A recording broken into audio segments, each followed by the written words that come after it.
gathered tonight, we thank you for bringing us on, oh God. This is for Liberia. This is not only about seditions, oh God. Amen. Father, we want a better Liberia. Father, as we have gathered here today and have poured out our hearts as to what we intend to do, Anything that is fighting the peace and unity of Liberia, we pray that you will remove those things, oh God. Father, we cannot function if we are divided. We pray for unity. We pray for sincerity, oh God. We pray for oneness. We pray for love and peace for our Liberia. Father, as part of the CDC, oh God, for 2029, this is not just about the convention that is coming up. Hallelujah. But we want you to bring everybody together, even those that have opposed traditions, oh God. Amen. Father, bring us together as one. Amen. Bring love and unity in our hearts, oh God. Anyone that is bitter, oh God, remove bitterness, oh God. Let us get to forgive and forget. Father, let us come together as one Liberian, oh God. Father, we should not dwell in the past. There is so much hatred. We come against hatred in the mighty name of Jesus. Father, bring us together for Liberia.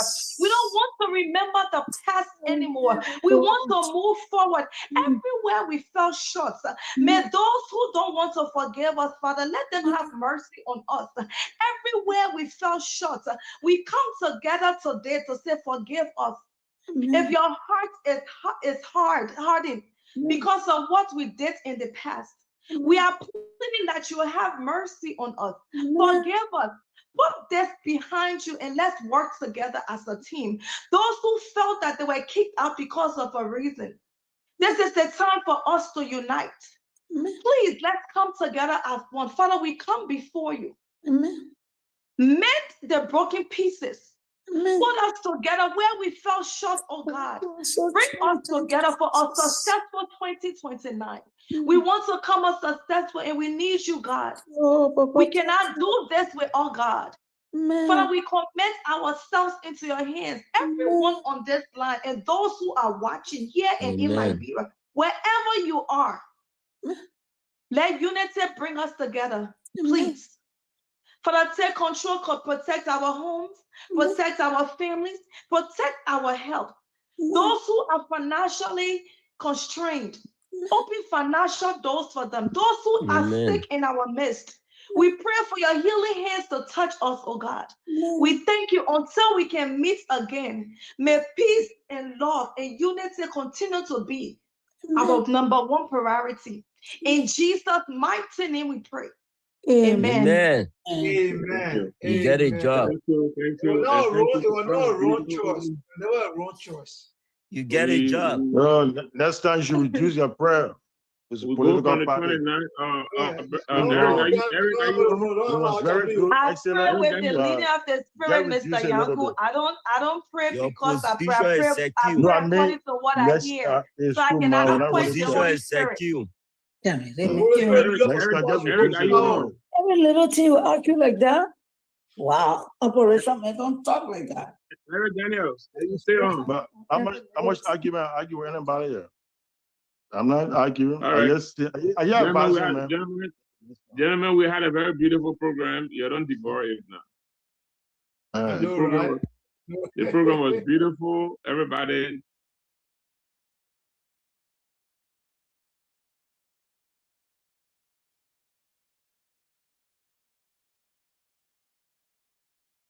So, fellow Liberians home and abroad, we want to say a very big thanks to all of you who have been on for the past 2 hours plus. We want to say thank you all very kindly. We appreciate you. On this note, we want to say this brings us to an end of our today's presentation of the CDC-USA, conversation with those who are aspiring to become leaders. So until we meet again, thank you so much. Have yourself a God bless day and bye from our end. We want to encourage those who want to remain corrupt and steal money, that I beg them. The money should be used to bless our people. Thank you and God bless.